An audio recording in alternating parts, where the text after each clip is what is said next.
Welcome to the Shark Coast Tactical Podcast. My name is Will Mead. I am the owner and creator. With me today, I have my trusty compatriot, Omar.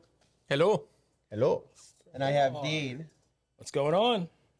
Day-to-day Shark Coast, Dean is the internet sales manager and Omar is operations manager. And we've done videos for a long time on Facebook and Instagram. We thought we would throw the dice and try a podcast. Omar, how are you doing today? Doing great, sir. How are you? I am nervous. Hello. So we thought today in an inaugural episode that we would talk about our favorite brands here at Shark Coast. And maybe that would give you like a glimpse into the firearms industry in Sarasota, Florida, where we are located. So let's start with you, Dean. What is your favorite brand right now? Oh, favorite brand in the shop right now. It doesn't have to be in the shop. It could be anywhere. No. Yeah. I'm a fan of Staccato and Atlas. I love my pistols and also Tikka. I'm a long range guy. I know a lot of people don't like the bolt guns, but guilty. Isn't that a funny name though, Tikka? It sounds like a cat. Tikka Hut. It sounds like a cat or a stripper. It does. Yeah, but I would say, so I'll go Tikka Staccato. We'll go Tikka and Staccato are my favorites. What Tikkas and what Staccatos do you own? Tikka had the T3X compact, and Staccato, I have a Staccato XC. How do you have the Tikka outfitted? We had an MDT ACC chassis, Trigger Tech diamond trigger on there with what optic am I running right now? Razor HD Gen 3 6-36. Is the Razor heavy? I like weight because I shoot bench shooting, so more weight on your bolt gun, the better. It keeps it down. That's a, like existential crisis we've had today in the shop because we were talking about different brands we could bring in other than Night Force because like Night Force is the go-to brand on the elk guns that all the guys buy this time of year, and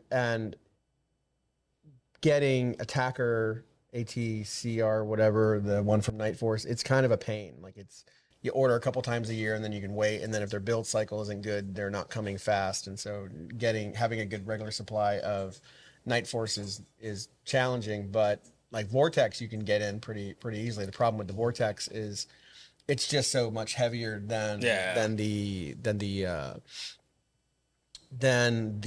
Night Force, and it's existential crazy. What about the other? Because I use the Razor HD. Razor HD is our heavier. It's not yet. Next one down. Vortex. The Venom. The Venom, but the elk guys they all want Night Force. They want premium. They want like it's got to cost $3,000 I don't want it. I don't want it. Are you not running a can on your Tikka? No, I only own one can so far. It's a 22 can. How is that possible? I don't know. I've tried, boss. How many do you have? Me? Yeah. I've got 6. You have 6 cans? I do. And how long have you been 21? 5 months. Did you spend all of your money?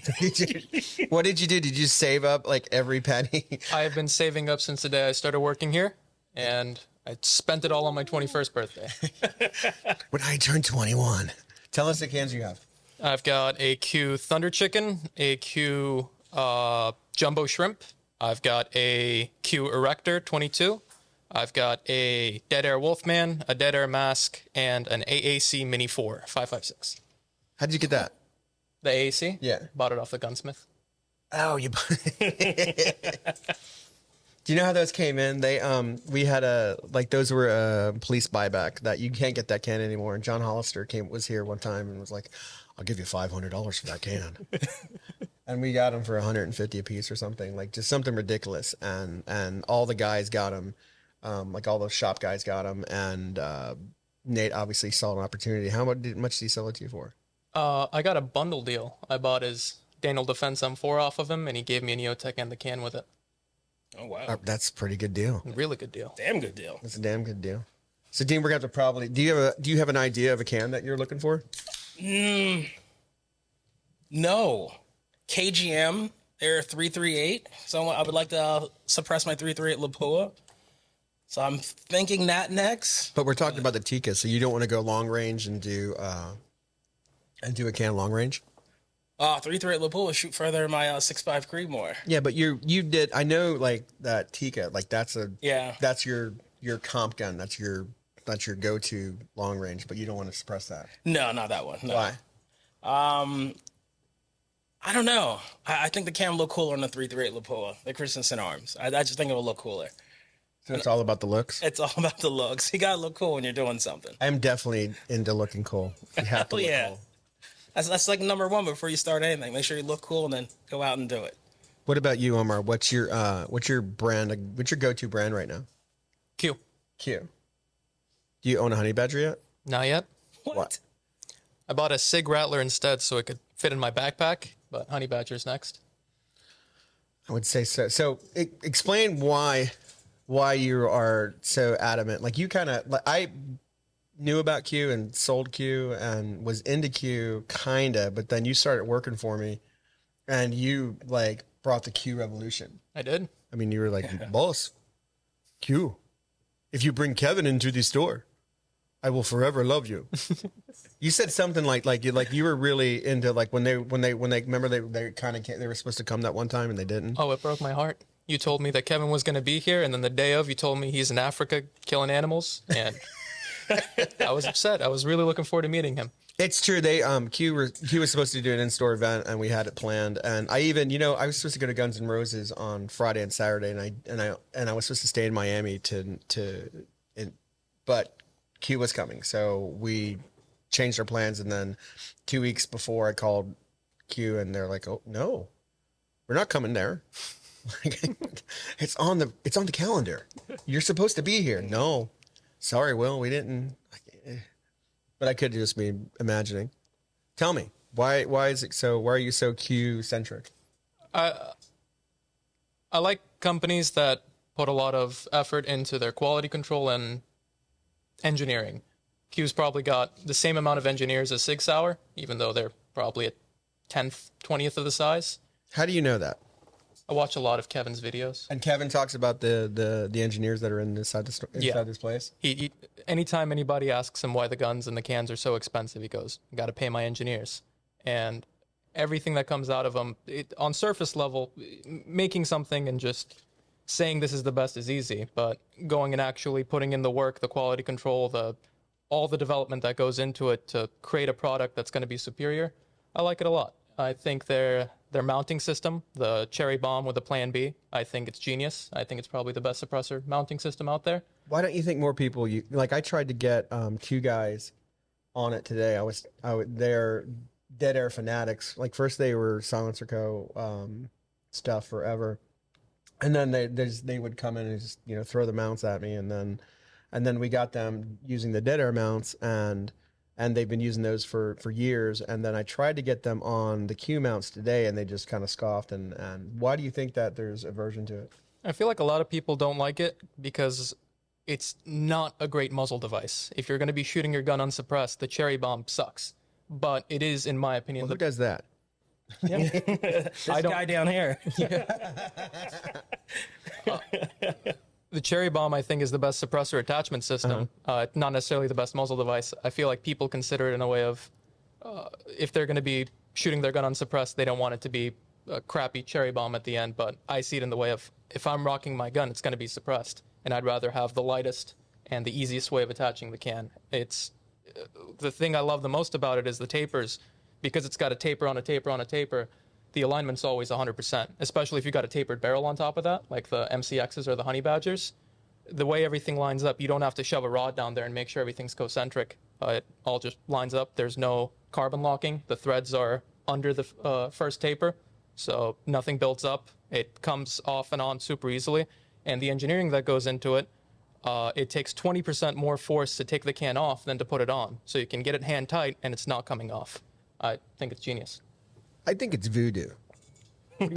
Well, I mean, the perception that I see, I don't stalk their social media and I don't stalk Kevin, but the perception that I see of Q is it's not. I would think they're just drinking beers and like, what can we do? And then, but it has to be completely opposite from that because it doesn't seem to be that perception. Like the vibe that they put off doesn't seem like engineer centric, but all the stuff they have functions so well that it has to like some. I mean, it's almost like it's voodoo. Like I've been shooting the honey badger for 3 months, I guess. I've had it maybe. Like I've had the honey badger for 3 months, and I've had the sugar weasel out for the last 3 weeks, and using 2 different cans on it, and then I was using the trash panda for the last maybe 6 months, and I still keep waiting. Like, okay, I just don't understand how everybody doesn't like it. Yeah. You know what I mean? Like, I don't understand like why isn't everybody using the muzzle brake? Like the cherry bomb seems to be the best mounting solution that's in the game. Well, it's probably the most cloned muzzle device out there. Dead Air Xeno, all the Reardon mounts, even some of the new SIG stuff, all of them are just taking the inspiration. Some of them are just blatantly copying it, but a lot of people are adopting it. There's entire companies now whose entire business model is just copying the cherry bomb, and Q doesn't hate on it. What I've heard Kevin say is it's the better product. Is there like the Kevin Church that you go to on Sundays or something? How do you get all this inside information? YouTube channel? Oh, the YouTube. Stalking. He's mentioned a lot of times that it's the better product, and he's even said, if you're going to be using our design, reach out to us. We'll help you make it perfect, because we'd rather have the better products out there. I like that. Interesting. Yeah, it's even like you understand how it seems to be, you know, like a bit of like our gunsmith is typical. Like our gunsmith doesn't like how they mount, and he'll never push people to it. And then the guys in the gun shop, like everybody is the Dead Air Chemo, but no one is really, you know, completely into the cherry bomb. But I don't like. I keep waiting for it to fail. Like I think something has to be. It can't just work this well. So, but I get you. So you like shooting your Q? Yeah. I do. I think like my honey badger is like it's the best thing I've shot for a long time. Oh wow. Yeah. I mean it's balls accurate at a considerable distance. It doesn't jam. You don't have to clean it a lot. Like it's pretty good. Yeah. I mean, it's amazing. Like, I didn't think because I sold the shit out of Qs for years, and the honey badger when it first came out, it was if you could get one, you could always make a good amount of money on it, and like you'd have like these kind of weird people come in and buy it, and then but what's also weird is it wouldn't sell in Miami very well. Like when the guys would go down and do gun shows in Miami, like for some reason the Q wouldn't sell in Miami real well, and you're like, "Wow, why isn't it?" But and then it wouldn't sell really well in Tampa, but every once in a while it would do okay. You know what I'm saying? Mm-hmm. And then here is people would come in specifically because we had it, and you would always sell them well, and then you could get them a little easier. And then Q got with buy group, and we're buy group, so we could get them. We could get Q via buy group, and then so I was always skeptical, like it's a lot of money. Yeah. But once but then they had it, and what happened was there was a black one that was like a special edition black one that they had, that RSR had, and it was there forever. And I kept looking at it. I'm like, maybe I'll buy that. And I bought 3 of them and put them on the wall. And the last one, I was like, I'm just gonna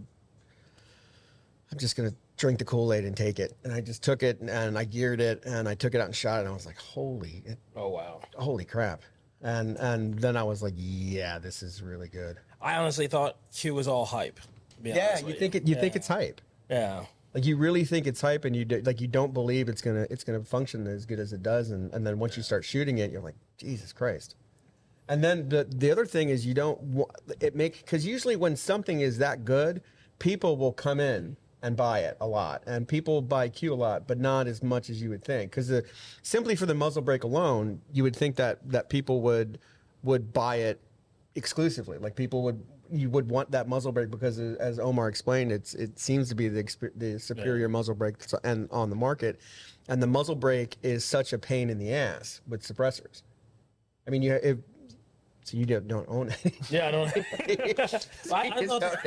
I thought that's why you want that muzzle brake. I thought it made it easy. It does, but you don't like. So everybody, if I had $1 for every time somebody said my muzzle brake is superior, my muzzle brake is better. If I had, I mean, everybody comes out and thinks it's going to be great, and then once you like B&T. Like B&T, they're, I mean, I'm no offense against B&T, but they're great people. But they came out with that, or they have that suppressor that allegedly fits onto the muzzle brake. Bird I cage. remember that. What's it called? Bird cage. Yeah. So the B&T can allegedly came out. It was a big deal. It fits right on the bird cage, and it was the biggest pain in the ass. It wasn't. It just didn't go on there easy, and you could do it, but not like with a Q and then like, and even other companies they come out with these muzzle brakes and stuff, and then you have like the Seidel brothers who come in and who wreck shit, and they're like, fucking brake, I never want it again.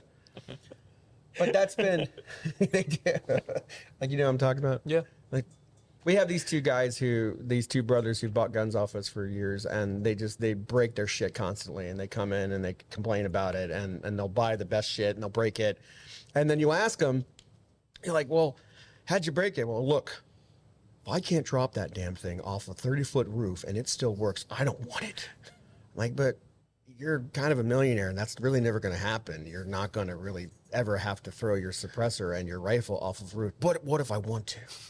Like, they're lunatics, but I love them to death. What else are your favorite brands right now? Daniel Defense is always up there. Love Daniel Defense as a company. What about the weight on it? Like it's a heavy gun. Which one? Oh, the Mark 18. Oh, yeah. Daniel products are heavy. Daniel's, I feel like it's like the opposite side of the spectrum. Qs are extremely innovative, new, lightweight. Daniel Defenses are old, reliable. You know they're going to work always. It's been about, I'd say the Mark 18 is probably the most proven rifle system out there. But they're heavy, but they're 100%. rugged. I like Daniel Defense because of the company. I love the rifles, but the company is really what puts them on the top of my list. Their warranty is unmatched. I love a company that stands behind their product. Did you drink with them at SHOT Show? I did. That was great. They had a free bar. Do you remember it? I do. I try to talk to Marty Daniel, but he's a busy man. Nice flowing hair, right? Nice flowing hair. Nice. God, He rocks that mullet. winks at my wife every time he sees her. But Either he's winking at me or he's winking at my wife, or that's just what he does. He like walks by, hey, there's a wink.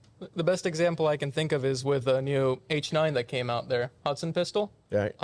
They found an issue where, under specific circumstances, using specific ammo, there might be an issue with the barrel. So they redesigned the barrel, and they shipped out the new replacement barrel for free to anybody that got an H9. I like that. They made a post about it, explained exactly what happened, exactly what was causing it, what they fixed, and they sent it out for free. They didn't say, oh, the new one that comes out is going to fix this issue, you got to buy it. They just give it to you. Why do you think they get so much hate? So this is a big one. Daniel Defense is always getting sued because their rifles are used in mass casualty events. Because once you're being sued by enough people, there are certain things that you just cannot say as a company. There's so many things that Daniel Defense cannot comment on or has to comment a specific way on because they're in an ongoing lawsuit. If they said what maybe they truly believe, that could be used against them in a court of law. So, for example, the hearing is what everybody brings up. Marty Daniel's sitting up there during the hearing, and they ask him, would you want to abolish the ATF? And he says, no. And people see that as him being like a traitor to the Second Amendment, but it's not that at all. It's the fact that this man is being sued by like 19 different Moms Against Guns companies, and if he went out there and says, I want to abolish the ATF, how do you think that's going to go for the lawsuit? That would go really well. And it's not just them. It's not even just, oh, it's a business, they're trying to save themselves kind of thing. Lawsuits set precedent. If they lose this lawsuit because of a comment they make about the gun culture or whatever opinion they might have, and they lose that case, that opens the floodgates. Now anybody can sue any gun company for anything that happens. So I feel like the main reason Daniel Defense gets hate is just because they can't convey their message properly. One thing I always like to mention is contrary to popular belief, which is that Daniel Defense is anti-civilian sector or whatever, Daniel Defense is one of the only companies I know of that sells the exact same rifle that they sell to SOCOM to the civilian market. At an affordable price. Yeah. The Mark 18 is the exact same one minus the fun switch that they give to the military. They don't make a dumbed down version. They sell everything they sell to the military to the civilian sector. I love what Daniel Defense stands for, but I don't think Daniel Defense is able to clearly communicate what they themselves stand for a lot. And Because I of think legal reasons. Yeah, I think that's Thus what it creates hate. Exactly. It's a bummer. Because we know them, you know? Like, we know a lot of people from Danny, and then you see people just lighting them up online, and you're like, man, fuck them. Yeah. Well, some of the hate might just come because they're so popular. When you get so, popular, I can it's always relate. hater. Yeah. Exactly. That goddamn asshole. Hey, he's a dick. I went on Reddit today, I Googled something, and it said us, and the guy was like, the owner's a dick. That's it. The owner's a dick. But it's a bummer. I was like, man, that hurt my feelings for like 10 minutes. But didn't ruin my day completely. That's good. Any other brands? There's a lot. Trying to fit them all to the top is interesting. But your biggest Q. My Q and Q and Daniel Danny. Defense. I mean, Glock is an easy one to say. Yeah. Every handgun I have is a Glock. So obviously if you bought six suppressors right when you turned 21, and you own this and you own that, you probably could have bought a Staccato.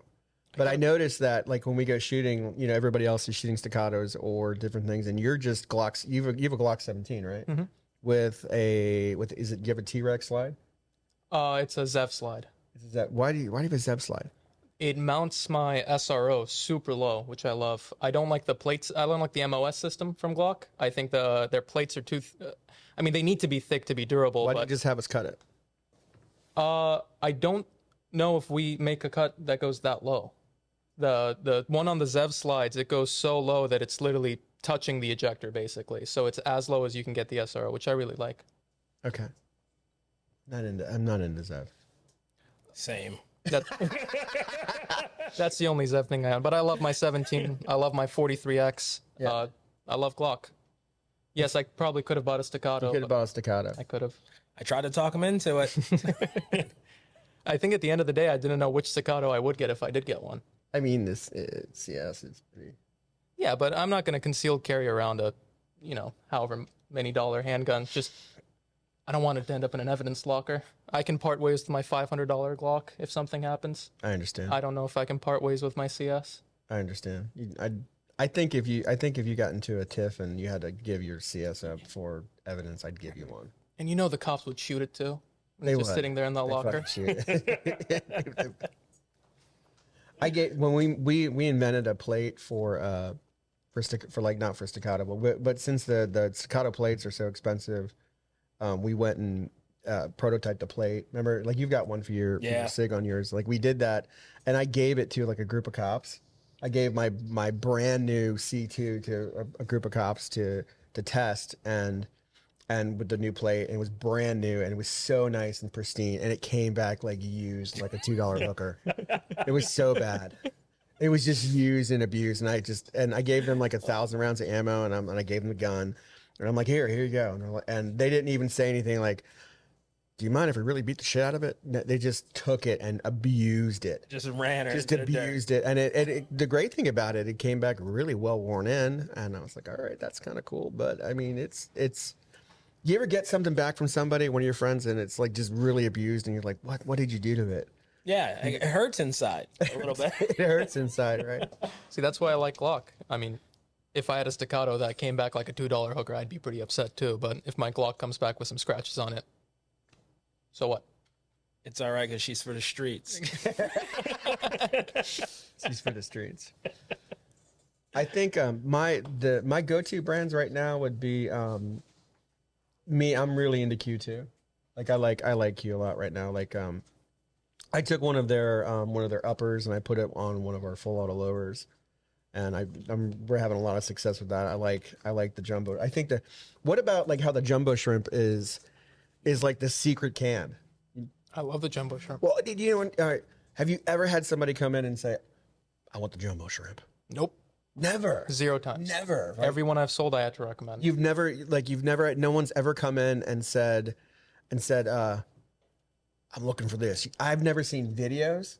Like, I've never seen videos. I've never seen, like you see people, you see the night vision guys, you know, with their night vision and their girlfriends, their perfect girlfriends with tattoos. You don't, you see them writing Huck's work. You guys notice that everything?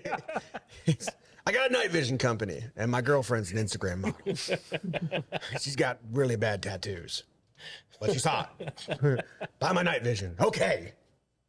You notice that? All the time. Where'd that All come the time. I mean, I'm not saying it's a bad idea, but I mean, I can't do it. My wife wouldn't let me. You know, what are we doing? Who's Sally? Why are we paying her money? Marketing, honey, marketing. We can just say it's Homar's girlfriend sneaking in. I don't think that's a really good. That's not our image. We don't want to be that. Anyway, but I'm really into Q right now. I'm so fascinated with their muzzle brakes. Yeah. Like I put their muzzle brake. I think the first foray into Q was I have the MK. I have it's not really the MK18, but it's the what's it called with what's the MK18, but it's blackout.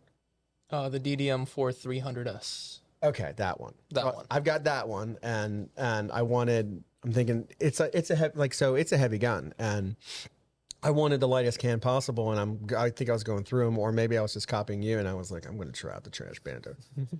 And I put it on there, much to our gunsmith chagrin, and then I shot it, but it didn't really it didn't cycle. Like it cycled a bit. Like I ran it 3 times, and the 4th time it didn't want to do it anymore. And then I took it back and cleaned it, and instead of that's how I did the honey badger. Like instead of like figuring out, okay, what's going on? Do we do this? Do we do that? Is it the ammo? Like, why isn't it working completely perfect every time?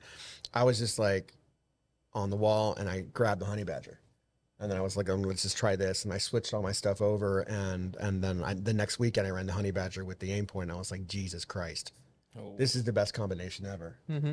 Are you into aim point yet? I love aim point. Do you own any? I don't own any yet. I'm saving up for a T2. When I first started here, I got talked into an MRO, which I love. Who did that? Was it Andrew? It was all the sales guys. Everybody asked. I said, which red dot do I buy? And if I'm serious about it, and they said Trigicon MRO, which I still have and I still use and I love. But going back, I would have rather had the T2. It's a lot more money, but not really. It's a lot. Like the map is a lot. The map is a lot. Yeah. But the actual cost of it, it's not that much different than the MRO. Really? Mm-mm. I've never been able to find one for like under $700. They're over there. Yeah. There we got them. I might get one. I'm probably going to get one in the future. I just need a gun to put it on. Have you shot one yet? I have, yeah. Oh, you shot mine, or who'd you shoot? I've shot many. JJ has one. My buddy Sean has one. Shot many. Yeah. T2 is great. At first I thought you're like the world traveler of guns. Yeah, right. At first I thought the MRO's larger field of view would be better, but the more I shot rifles, the more I realized large windows don't matter nearly as much on rifles as they do on handguns. I'd rather have the clarity of the T2. The MRO's got like a blue tint on it that the T2 doesn't, and T2's a little bit smaller, so every time you're there, the dot's perfectly in the center. You don't have to kind of align it and eyeball it. See, the difference between, like, you really, when you think about firearms, you really get into exactly why something is, which is cool, but I don't think that way. Like, I just know that it works better. Like, I couldn't tell you how, for instance, like, I have no idea why the T2 functions as good as it does, and how I shoot as well as I shoot with the T2 versus like an MRO. I don't know. I just know that, like, when I hear that steel ding at a superior distance and I see where it hit, I'm just like, Jesus Christ. Yeah. Like, how to do that. And then, have you played with the Acro? I have. I changed out what I have. I had a Holosun on my CS, and I had I can't remember. Do you remember what I had on my C2? I think it was a SRO. You had the SRO in there for a while. No. The C2 I had that special edition Holosun with the chevron. Yeah, the 507C The chevron ACSS. front, yeah, the ACSS. I had that because it looks like the alien thing. Yeah. It's always- It looks like the alien thing, so I always thought that was cool. And I thought like the thing that I found. So my other brand that I'm into a lot lately is Aimpoint, and like it started too like these two really wealthy guys who come in all the time and buy like. They're like 20 or something. Like they're really young, and they buy. And they're not 20. I'm sure they have kids and stuff, but they come in and they buy a ton of stuff all the time, and they're all Aimpoint freaks. And all their builds that they bring in, they have Aimpoint. And then we got Aimpoint in, and I just always thought it's fucking red dot. I didn't think I'm like red dots can only be as good as red dots can be. I never thought that they would be. And then I figured out because once we started carrying acro, somebody came in and put acros on all their staccatos, and I was like, oh, okay, that's a thing. I can do that too. And then I was shooting the CS at Kevin's, and it kept losing zero. Like the Holosun kept losing zero. Like it probably could have just been me. I suck at shooting. It's quite possible, but I was shooting at. I went to take aim and I got the CS kind of dialed in perfectly, and then I went to Kevin's and started digging steel, and it started losing zero a bit, and or at least not being as accurate. And I was like, like could it be losing zero? And then I went and then I threw it off when I got back home, or the next Monday at the shop. I just threw it off and I put on an acro, and then I went and sighted it in at take aim, and I was like, Jesus, it sights in really quickly. You know what I mean? Like, if you with a Holosun, it takes a little bit. At least for me, like it takes a little bit to get it perfect. But with every Aimpoint product that I've come in contact with, I've got 3 different ones on different builds, and each time you take it, it's just a couple clicks and you're there. Even with even with that monstrous 7.62 PTR thing that I just started. Like that. Have you seen it? I've shot it. Did you? I did. Yeah. That was amazing. But even I put it on there and I sighted it in, and that's 7.62 by 39, which is pain in the ass, and it sighted in perfectly pretty quickly, and I mean I can't. Did you hear that one story of the cop that lost his duty belt underwater and they found it like a month later? And the Aimpoint was still on? Acro had like barnacles growing on it, still on. Oh wow. It's been in the bottom of. Come on. Yeah. It's a real story. You can look it up. Some cop, I don't know the exact situation of what happened, but his whole duty belt fell into the water under a bridge, and it was there for like a month. They finally found it when they recovered it. Gun was still loaded, one in the chamber. Red dot was on, but it was. There's pictures of it. It's got like actual barnacles growing on it. How did he lose his duty gun in the drink? Like, what was he doing? No idea. I didn't look that far into it. I just went, oh, acro. Like, what would you have to be doing to like what? Did it just fly out of your car when you're driving across the bridge? Like, how'd that happen? Something he shouldn't be doing. That he had to take his belt off for. He was getting some play on the on the causeway. Play on the causeway, in the bushes. Exactly. Back in the day, there was a place called I don't know. I told you that one time. There's a place in Tampa they called the Bushes, which is on the causeway. That's another story. Whole different tell you. side tangent. Now, you're really good with the computer, right? I'd like to think so. Why don't you create an AI Instagram? It model? scares me. It scares the Could hell out you of do me. that? Could you? I haven't done anything with AI, and I won't until I have to. It's terrifying to me. I feel like right now we're in the stages of. Imagine if Oppenheimer was using the Manhattan Project to create naked women and look at them. We're talking. People always like to throw out their theories of What? I mean, what's the end goal when you're talking about AI? Is like, oh, it's going to take over the world. That's what most people think. It's advancing so fast that it's going to get to a point where it learns way faster than any human could, and then it's going to be this new species that is better than us, and they could choose to enslave it. People talk about this all the time. I don't know, but about the parameters that are put into place for AI so it doesn't do that.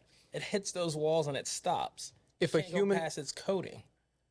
I don't think there's going to be a point where we're going to make it so that AI can mend itself, mend its own code so that it can make itself better. That's the eventual goal. Create a general AI that can do anything, and it uses its own knowledge to create better versions of itself, which That then already uses, exists. That's AGI, but the public's not allowed to have it. if it keeps getting better, keeps making itself better, edits its own code, whatever parameters you give to it don't matter at that point. I would say no, because it's still a program.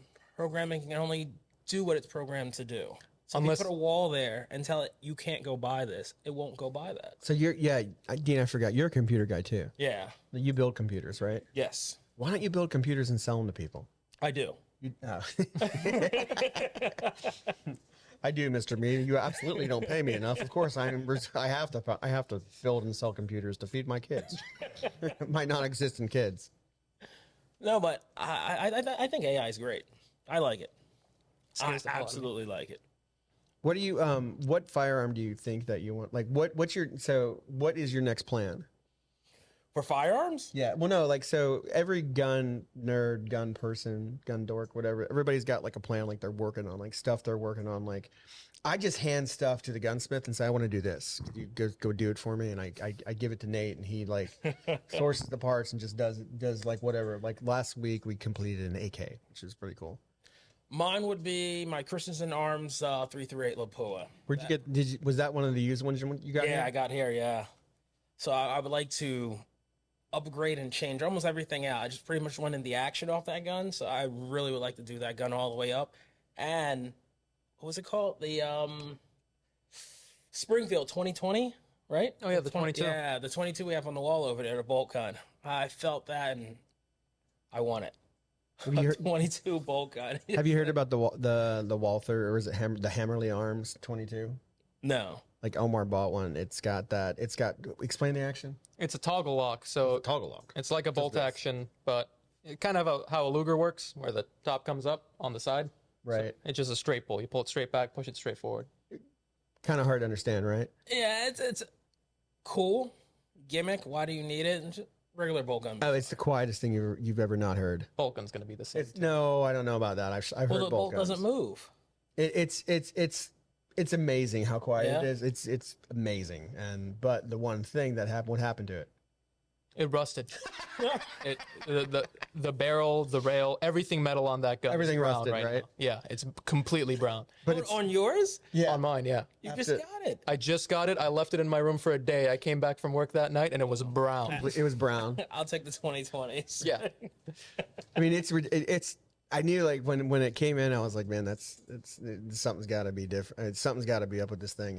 And Omar explained the science behind it. And I was like, well, okay, that sounds right. And then he brought it out and it was rusted. I'm like, what happened, man? He's like, boss, I don't know. I stuck it in my room and I come back and it's brown. I'm like, I'm sorry, man. There's no returns. Oh, I don't. Shoots the same. But then he shot it, and it was exactly how he explained it. He explained how the science behind the quietness of it. And you're like, Jesus, it is quietest 22 bolt action I've ever seen, or it's not really a bolt action. I guess you can still call it a bolt action, right? It's toggle lock. It's toggle lock, Dean. Don't mess it up. Yeah. Toggle lock. Excuse me. It's toggle lock. But I would like to do a 22 bolt gun to shoot 300 yards with it. That'd be cool. That's the project, yeah. What about aren't you supposed to be doing competition stuff? We are? Yeah, still training. I wasn't shooting pistols for a while. So I would say about a year and a half. With everything just going on, then I wanted to shoot bolt guns. You just did one and you placed third, right? Yeah. Out of how many? That wasn't a USPSA, but yeah. But it was like a private match that you were invited to, and you placed third, and Yeah. you had not shot a handgun in how long? Or how long had you not had participated in a match? about a year and a half. And you just roll up and gangster it and place third. I did have how many weekends? Maybe like 2-3 weekends shoot with Omar, but yeah, I got there, slow down the speed that I practice at, and just do my best. You see, you guys see where do you see competition going? Do you see it just exploding more and more and more, or do you see it? A lot of red dots and exploding more and more because more people are just like, I want to do this. I want to do this. This looks so cool. You can move and shoot. You can pull from your holster. You can go to certain ranges where you can shoot like that, and just people get excited. Every time I invite someone out to where we go, they get super excited and they leave, and like I had so much fun doing that. I get super excited.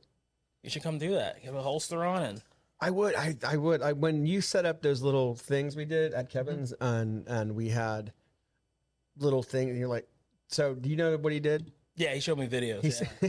Oh, there's videos of the nonsense. I record you from the back every time. See his face. Boss, I think I need extra money. I release the videos. Your name will be forever dragged in mud, boss. I like I this. want $5 more an hour.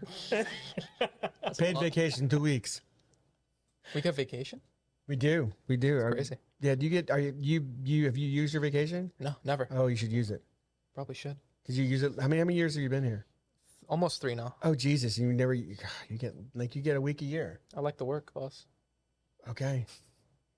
We're given. I think we're trying to figure out how whoever didn't get paid last year for their vacations. We're trying to figure out who didn't get paid and who didn't get paid on their sick days, and then we're going to try to divvy them out. That'd be awesome. But if it's a massive amount of money, we've got to wait. Like I just can't. $10,000. All right, let's do it. You gotta wait and kind of do it in little things. What about you? What's the next thing you're working on? I'm trying to clone the Car 15 from Black Hawk Down. That's my next one. It's like the AR with the front sight post and the carry handle, like the old. The one that Hoot carried? Yeah. It's Hoot, Hoot. right? What was that actor's name? I have no idea. You just know the gun that he had, Oh, yeah. I know all the guns. right? I know the director. Really? Well, no, I mean it's. Oh, you know the name. Yeah. Right. Okay. No, No, no, but I'm not hanging out with Ridley Scott. Hey man, what's going on? I'm getting into retro guns. I want to. Why have you been talking to the gunsmith over the other side? No. I've built the gun that I want that's for practical use, AR-15 wise. I bought my practical AR-15 that I would actually use if I needed to. All other ARs from this point on for me are just for fun, and I like trying to clone stuff like my Daniel Defense M4 I bought off of Nate. I cloned that to be a replica of the M4A1 from one of the Call of Duty games. Absolutely. It's a one-to-one replica. What red dot do you use?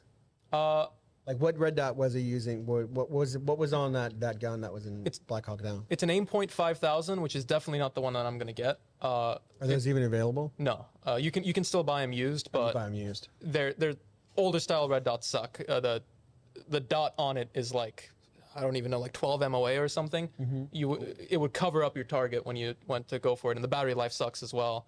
I definitely get a more modern, something that looks similar, but maybe like a Vortex or a Primary Arms or something that looks similar but actually works. Have you ever tried to mount something from the A2 or from the carry handle? I have. Have you shot something mounted on the carry? And what does it do? It's super high, which I find it really funny that everything goes back around. The new cool, high speed, cool guy thing to do is to get your red dot up super high up. And what I hear is back when you don't didn't have your red dot super high up. I have my red dot super high up. Because I have my red dot Yeah. super high. Because if you're making fun of me for having my red No. I do the same thing, but I find it really funny that back before flat top ARs were a thing, and you had to have the carry handle, so the only place you could put your red dot is super high up. People were begging to get it down lower, and now it goes full circle back to the super high ones. Yeah, my point is, back in the day, you couldn't. So back in the day when there were like when you're selling guns like 12 years ago, like there'd be AR rounds and you couldn't buy, like you couldn't go to the distributors and say, hey, I need 10 Colts, or I need, like, you couldn't, like, Daniel Defense wasn't even a thing, and a lot of the guns that you would get had carry handles. And so what we would do to make them more, what I would do to make them more enticing to the buyer is I would mount red dots on top of them. And there was one rail that you could use, and you'd have to tighten it, and then you put a red dot on it, and then it would look kind of okay, because everybody wanted the gun without the A2 or fucking carry handle on it. And the problem with it is the rail moves. Yeah. Like, yeah, I can never, I've never seen it, and I ran one for a while, and I played with it, but it moves. It loses, it comes apart. You didn't find that when you played with it? No, the one that I had was pretty tight, but I don't know if it's going to stay tight because I don't own one personally. The only ones I've shot were my buddies. Oh, you shot your buddies. Yeah, maybe 1,000 rounds later it'll start coming loose, but I'll definitely, when I'm building it out, I'll definitely look for one that. Yeah, one of the gunsmiths over. Do you know? So Alec, or Alex, or the guy from Gunsmith is Alex. So he's clone master. He comes in all the time with. Have you seen his shit? I have. Did you see the Canadian gun replica? Yes. Did it look good? It looked just like the Canada gun. Yeah. Yeah, I mean it was. I don't fucking know. I don't never hung out with Canada. I've never hung out with Canadian guns, but it was. I was like, what the fuck is this? And it's a replica or a clone of the blah blah blah blah blah from the Canadian Special Armed Forces. And I'm just okay, sure, man. I guess why now you're spending your paychecks. That's good, man. I'm glad you like it. You know what I mean? Oh man. Oh my! I thought I would like this kid to build a new pistol. Yeah, A he wants me to switch off the 1911. Glock. Because he doesn't want to lose matches because of your inferior handgun.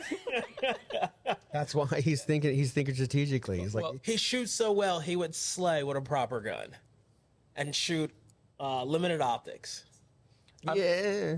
I'm doing carry optics. That's what I'm trying to get into because they pretty much explicitly ban 1911s. There's no single action handguns.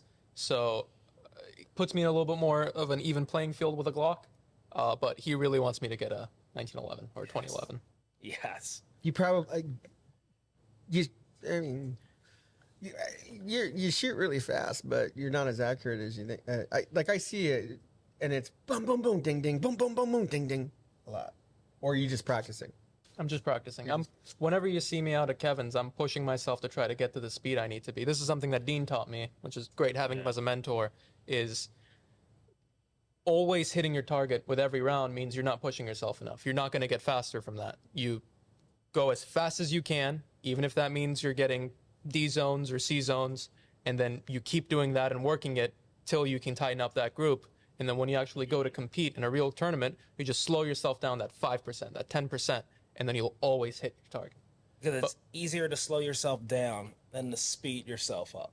Because if we're in a match and I'm falling behind you and I need to go faster, what's going to happen? I'm just going to start slinging shots. So if I train really fast and I can just drop it down 10%, you're good and you're at an optimal speed, and you can still push up to your training speed a little bit and still hit pretty good. So I always train fast, fast, fast. I don't care about your A zones and your bullseyes. Give me proper footwork, proper mechanics, get your gun up, shave the time, and then just shave off a little bit of speed when it comes to a competition. And that's what I did when I went out. I haven't shot in so long. I shot really fast, and I just slow it down a little bit. I just like hitting shit. Yeah. Fair enough. Yeah, I like hitting, like knocking. But then you can shit hit down. shit going faster. Okay, I mean, I get it. Maybe you should come teach me, Dean. Let's do it. Is Dean like a Yoda? Ah, no, I wouldn't say Yoda. He's my Yoda. Who taught? I had like five I know different how that trainers sounds, man. over like Oh, you year had and a half. you had a personal trainer that you paid, right? Yeah, 5 different ones. You had 5 different Five ones. different ones. 'Cause you get different styles because there's not one correct way to shoot a handgun. So Where did you find trainers to help you? just going to the range. I was out, my very first one, I was out the range by myself, and the gentleman seeing me came over, so I had the staccato out, and he's like, oh, can I shoot that? And I was like, yeah. And he started shooting really fast. And then he's like, you came from a Glock, didn't you? And I was like, yeah, I had a Glock 17 before this. And I guess my grip was wrong on the staccato. And he's like, you're gripping it like a Glock, and he started helping me out. Then he told me he was a trainer, introduced himself, and we just took off from there. And then just shooting competitions, I just kept meeting people. And I love talking to people, so that just turned into new trainers and more people. And Have you always been that friendly? I think so. No, I like to Everything is talk. wonderful. Everything's wonderful. Everything's great. I don't think I was always friendly, but I always like to talk to people. I always like meeting new people. You're probably one of the single most friendly people that I know. I don't know anybody. Who's, That's good. I mean, I don't know definitely anybody who likes wrapping presents as much as you do. Because I'm really good at it. That's the best. No, you like. I mean, like during Christmas time, you advocate playing carols. Like you're just a happy guy. Because that's a good time of year. Most people are happy. Even if you like Christmas or not, everyone around you just happy. And It's I just like wonderful. to add to it. Carol Dean. Yeah, my last name's Carol, so it just fits. Oh, yeah. It's not me. It's not me. I think my whole problem was my dad lost me at the World Series, and I think that did it to me. Do you know that story? No. Yeah, so like my dad took me he took me to like they were too cheap to go to the World Series or something, like I don't know, but him and my uncle Paul took me to a bar in Philly because like if you take a little baby to a bar, right, chicks come up to you and stuff. Yeah. So my dad and Paul were like, oh, so they took me to the bar, and they lost me. Like I'm serious, this fucking happened. Like somehow they lost me, and they're both trashed, and I think I had to. So I moved to Florida when I was 3, and this probably was, I might have been 2, maybe 2.5. So I mean, it was. I'm not kidding. Like the police called my mom, or my dad called my mom and said, do you have Poncho? My name's Poncho, and she's like, fucking, what are you talking about? You left with him. No, I don't have him. He's like, well, I don't have him. I can't find him. It's just like you better find him or you don't come home. And the police brought me home. What? Yeah, the fucking police brought me home. That's a true story. He lost me at a bar during the World Series watching it, and I think maybe like I've never been the same, and I'm kind of an asshole. Wow. So he brought you. You did what I guess he wanted you to do, and then he's like, "All right, I don't need." No, I shit you not. Like so somehow him and my uncle Paul went to a bar in Philly or in the suburbs of Philly, because we were in the suburbs of Philly, and they were getting drunk, and they would bring kids to the bar. It was a normal thing back in the fucking 70s, and if you had little kids, maybe the girls thought it was cool. I'm not sure, but they brought me, or it was an excuse for them to get out of the house and go drink, and they lost track of me somehow, and I don't know how, but I somehow wound up in a policeman's car, and somehow the policeman figured out where to take me, and they took me back to my house. But my dad called my mom and said, I lost Poncho and you have him. And that happened. Oh my god. There's probably It's crazy. that happened. Yeah. Explain some things though. He fucking lost me at the World Series. You didn't know that? Yeah. I've never heard that story. Yeah. I still want to know what next gun you want to build. Yeah. That's what we can close out. What am I working on right now? So we have our SOT, so we can build post samples, which are full auto, stuff. So the next thing that I want to build is a full auto Glock 18.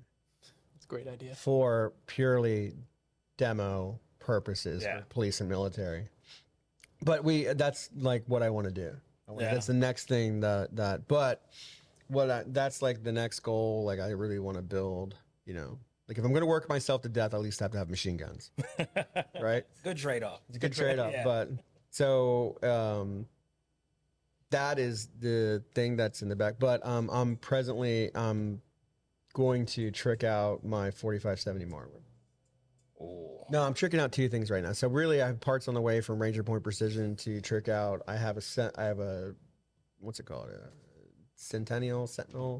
What's that brand? Who makes the off-brand for that's not Rossi? Citadel. Oh, okay. Citadel.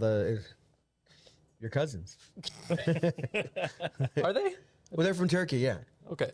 Allegedly, like it's probably Rossi, but it's the same thing as a Rossi, whatever. But so I have that and 38 Special 357, and then I have a SBL, and I want to trick out both of them. So I ordered parts from Ranger Point Precision, and I want to suppress the 4570, and I want to suppress I already have it kinda, done. Like I've got a lever, I have it back there, and it's kinda done, but it's shit.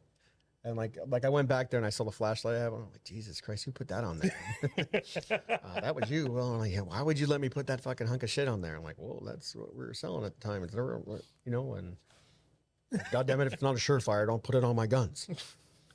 No, so that's those 2 things. So Glock full auto, SBL tricked out, and the tricked out whatever, what Citadel. That's something I want and I don't have. A lever gun. I really would like a lever gun. Yeah, they're really, really quiet. Yes. But we have like and fucking night vision. Night vision? Yeah. Finally getting into it? Yeah, so Kevin's gonna let us shoot at his house Wonderful. at night. So I have a helmet coming from Team Wendy, and I have the AGM already, and then I put a D-ball on my TP9. Good choices. So I'm gonna do that. I had a night vision fund. I had a jar in my room labeled PVS 14, and then I decided to move out of my parents' house instead. I signed my lease today. Oh my God. Congrats. Thank you. Why would you do that? I looked at the jar and I was like, it would be really cool to see at night. It would be really, really cool to see at night. But Dean talked me out of it. Who'd you move out? Did you get a roommate? I did. My best friend from high school. Oh my God, I'm shocked. Whoa. I didn't think he would ever do it. You talked me into it. That's good. Did you really? Yeah. That I would tell you to do the exact same. I would tell you to do the opposite. You would have told me to get the night vision? Yeah. Damn it, Dean. No, I mean, it's, like, I remember, like, there was a band that I listened to as a kid, and I saw them on back when they had MTV News, and the guy was like, what do you have to tell America's youth? And the lead singer was like, become independent of your parents as soon as possible. And I was like, whoa, okay. So I jumped in a van and lived in it for like a year. Or, no, not really. But I quickly, like, that was my senior year, and I left, I think, maybe in May, and I never went back to my parents' house. Yeah. But that's what I did. I wouldn't recommend that. I mean, Well, he's 21. yeah, but you save so much money. True. You do. You do. You save so much money, and there's food in the refrigerator, and you can talk to your mom, and Well, thankfully you made me operations manager, so maybe I can afford it. God damn it, I got to work on that money. Yeah. It's way too much money. Night vision's expensive, man. I mean, the stuff you've got is pretty good. I mean, Pierce just got some, right? Yeah, we the problem with like the problem with so night visions is a whole different animal that gun stores are getting into and big stores are into, but like not a lot of people who work at gun shops have night vision. So you're talking about something that nobody really knows how to do it or what to do, and then you're regulated to hiring people like, oh yeah, night vision. But so I got it in because people want it, and I chose AGM as the company to buy it from because they're a buy group company. Like I can get it directly from them from buy group, and and the research I did, it was okay. They're okay, and they make some really good stuff, but it was I don't know, I bought that. But from so I need to learn night vision. So I put it's right over there. I put it on today, sighted it in. Nice. And then and figured out the IR illuminator, and I'm gonna go shoot at Kevin's. That's going to be fun. Oh, You should do it too. That's going to be fun. I kind of We should all learn.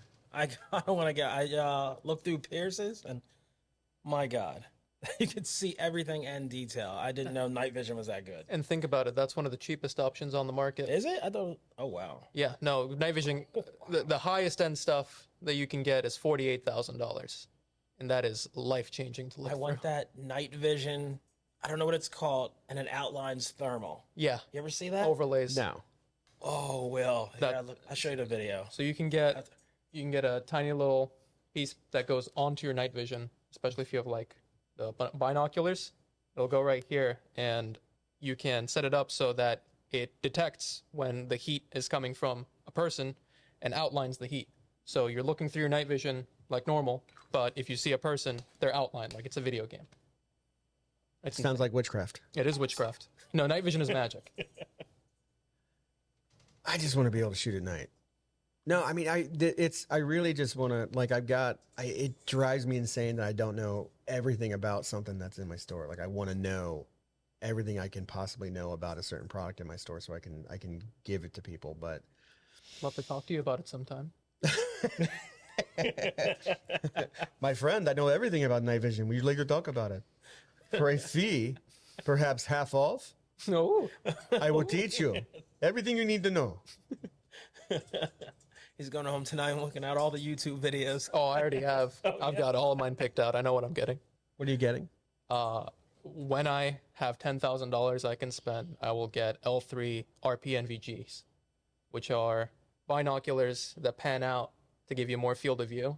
You know, the $48,000 ones, they're the quad nods that you see. Why don't you pay off your car with $10,000? That's the smart thing to do, but then I don't get to see at night. Okay. And at the world ends, you definitely want to be able to see at night. Yeah.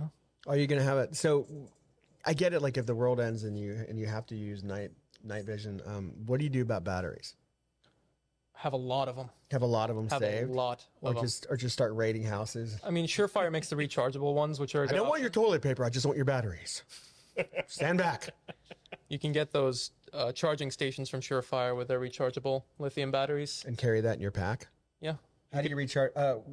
Recharge how? Yeah. You could put Solar? You It's could not going to be electricity. Solar's pretty slow, but it's always going to be there. You can just put a solar panel that rolls down on the back of your backpack. So when you're- What's the electronic attack thing that they can do?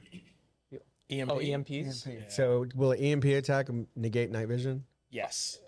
Yes. Now, Oh, okay. Hold on. Wait a minute. Hold on. You got some explaining to do. Wait. So in essential, like, so let's say like the aliens come and the world ends or there's war or something, which it's very possible to do. What's it called? EMP. The EMP attack, right? electromagnetic pulse. Electromagnetic pulse attack, and then it would essentially negate your night vision capability. It would negate virtually all electronics unless That red dot on that gun won't work. you have them in a Faraday cage. A Faraday cage. Do you have a Faraday cage picked out? I built one out of an ammo can. So You're not kidding. I'm not kidding. No, a Faraday cage is basically something that's always grounded. You can, Could you build me a Faraday cage? of course, you just need a metal ammo can. You take out the rubber.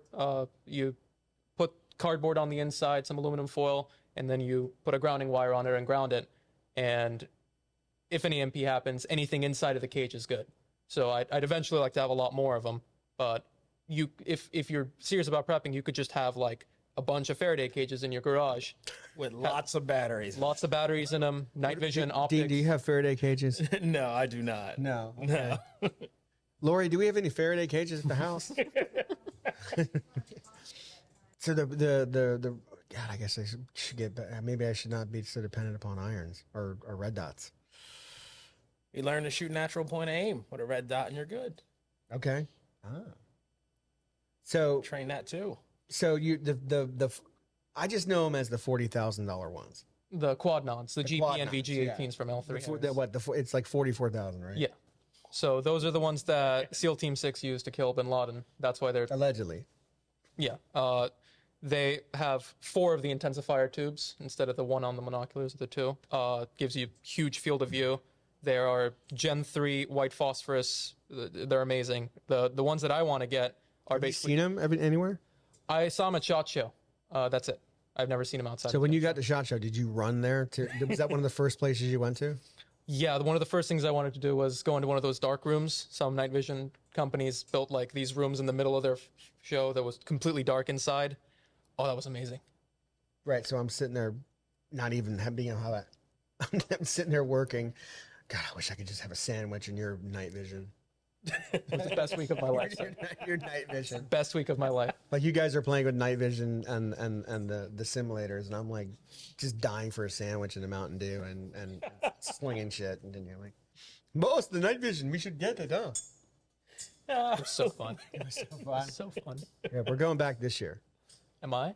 I mean, so our booth is twice as big. Ooh, that's cool. Yeah, it's twice as big. Like the Canadian people who had their booth in front of us who sold like non-lethal stuff. Yeah. Like that, I snaked their booth, and sorry Canadian people, and if you wanted that booth, I snaked it, and so we took over. Like it's huge, and so we're right next to Dead Air and Faro Concepts. So Faro Concepts, Dead Air, Shark Coast, and then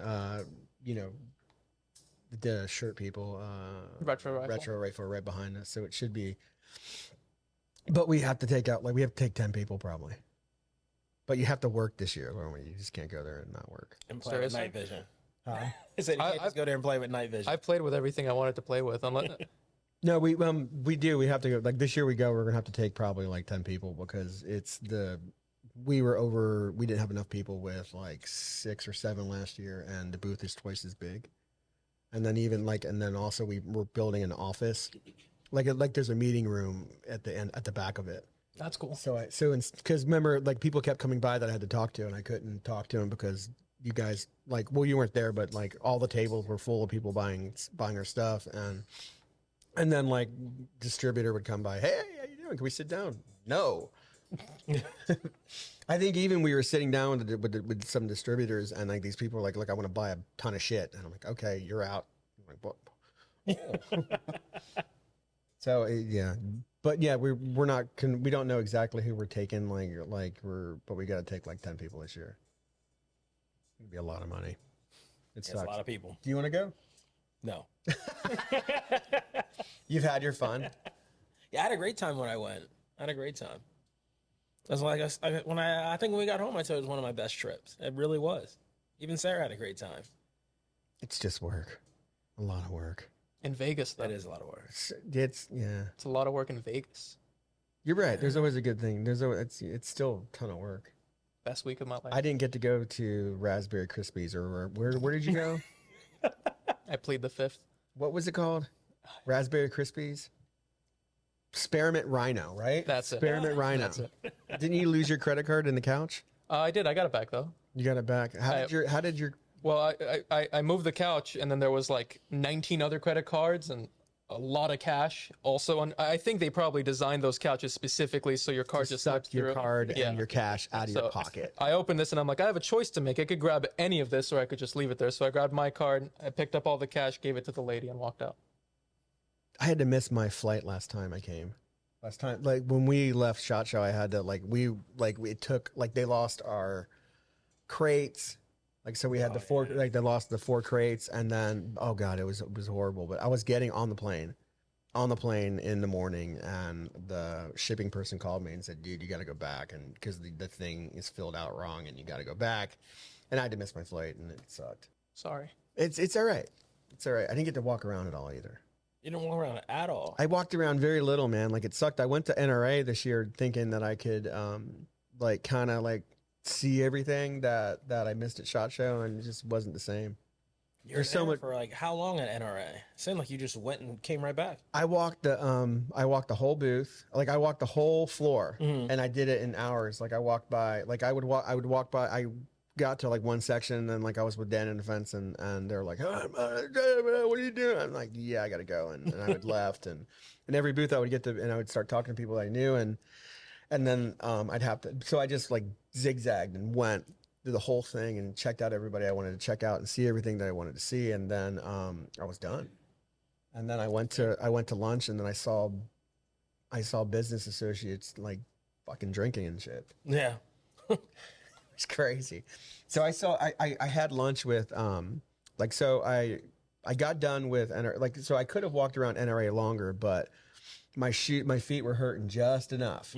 So I knew if I walked around longer until I had to catch the plane, that my feet would be just toast. And and then I wouldn't be able to walk for the next couple of days. Because if you're a 55-year-old man, no, but if you're 51 and you have feet like mine, you can't, dude. If you walk too much, your feet will be toast for the next couple of days.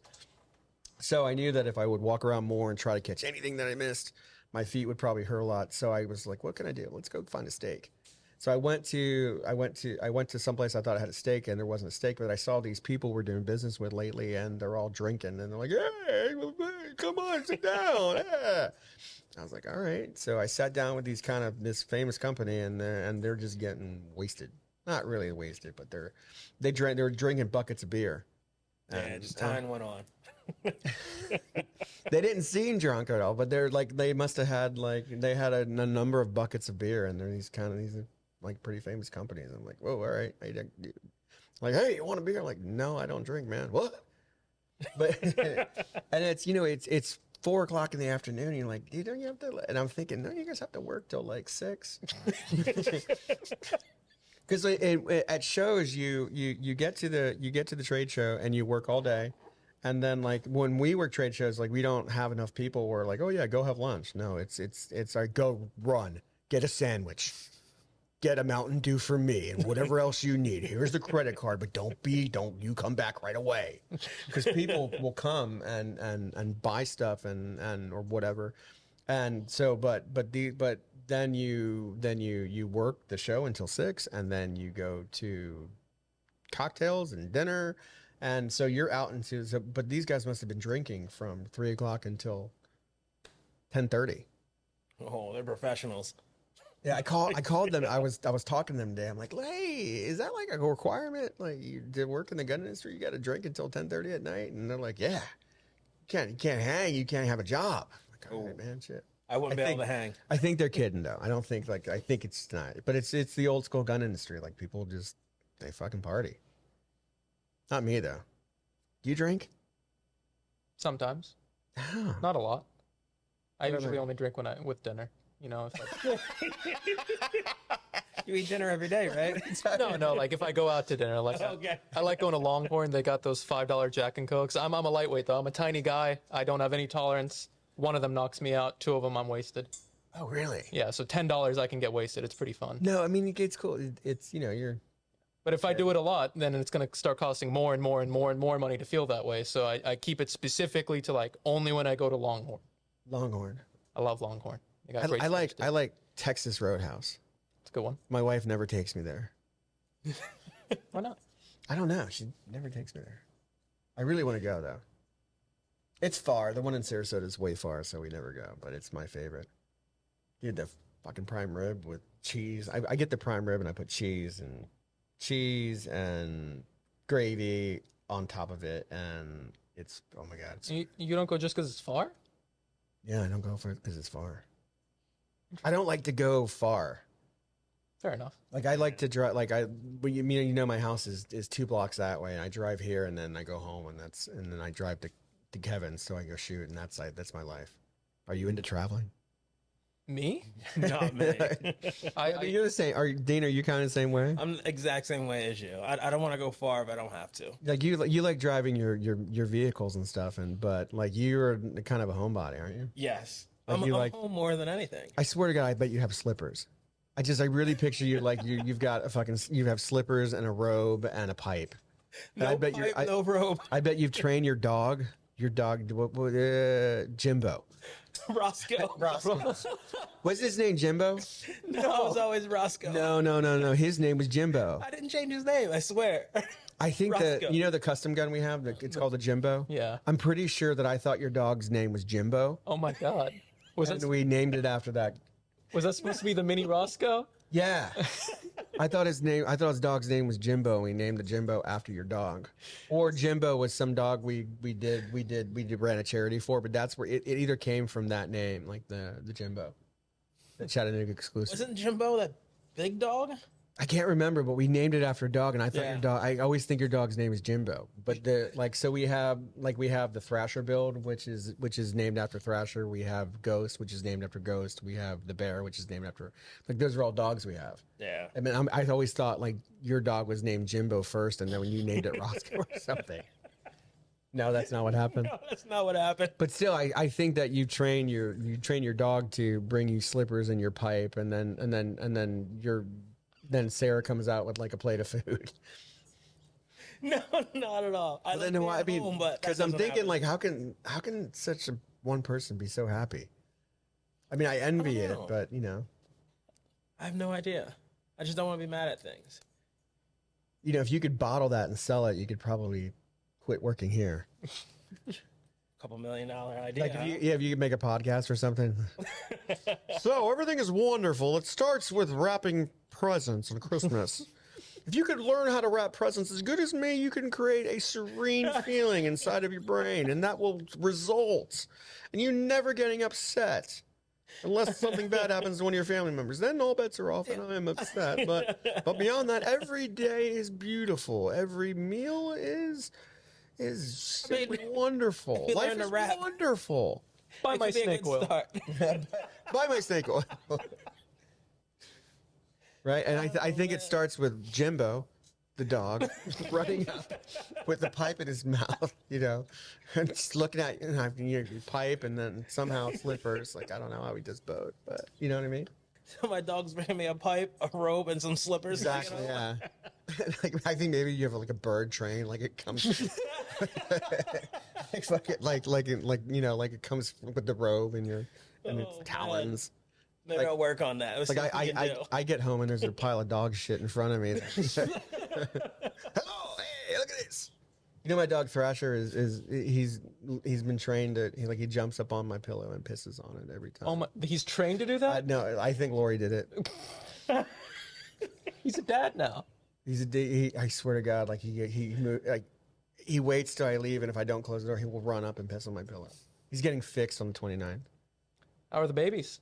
Oh, they're cool, crazy, and they shit everywhere. It's not fun, but You keeping all of them, all the Thrasher babies? probably. Yeah, so we tried to we got 4, and then I think we're just gonna keep 3, and so we'll have 9 dogs. Whoa. Yeah, I mean, yeah, 9. What am I gonna do?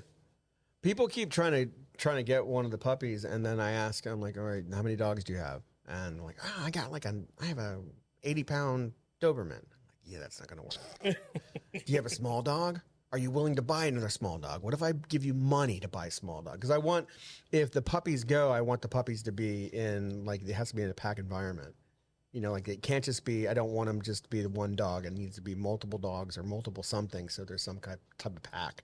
And then I don't want it to be like fucking Great Dane and then a little Pomsky, you know, because it's going to crush the pump. Or if I can't get that, I'll just keep them. That's a lot of dogs. It sucks, dude. Like, I'm pretty sure Andrew said it's my karma.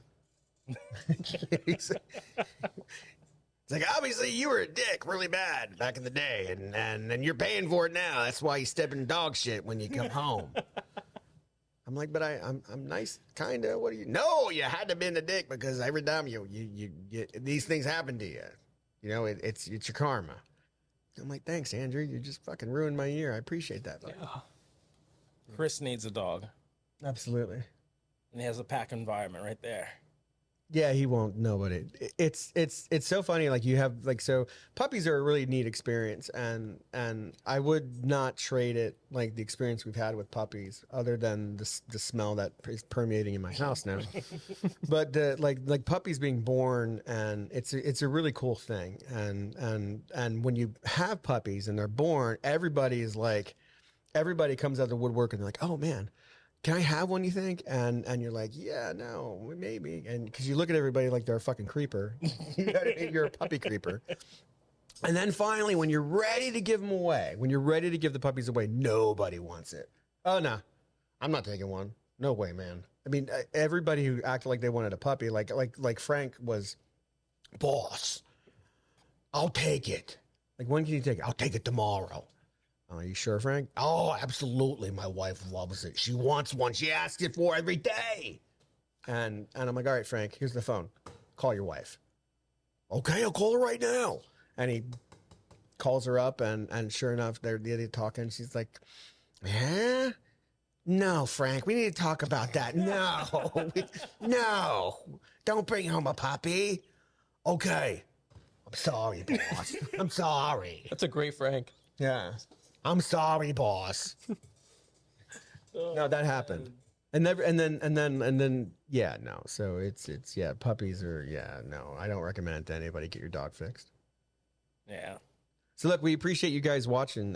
This is our inaugural podcast, and hopefully you've got some enjoyment out of it.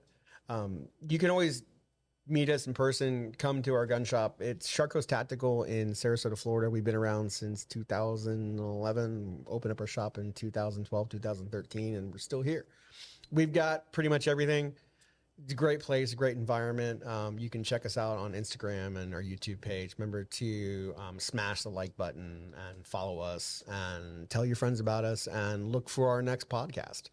And I've had a really good experience, guys. Oh, it was fun. Likewise. Thank you so much. Definitely Thank you, fun. sir. All right, we'll see you. All right, guys, be safe. Have a good night.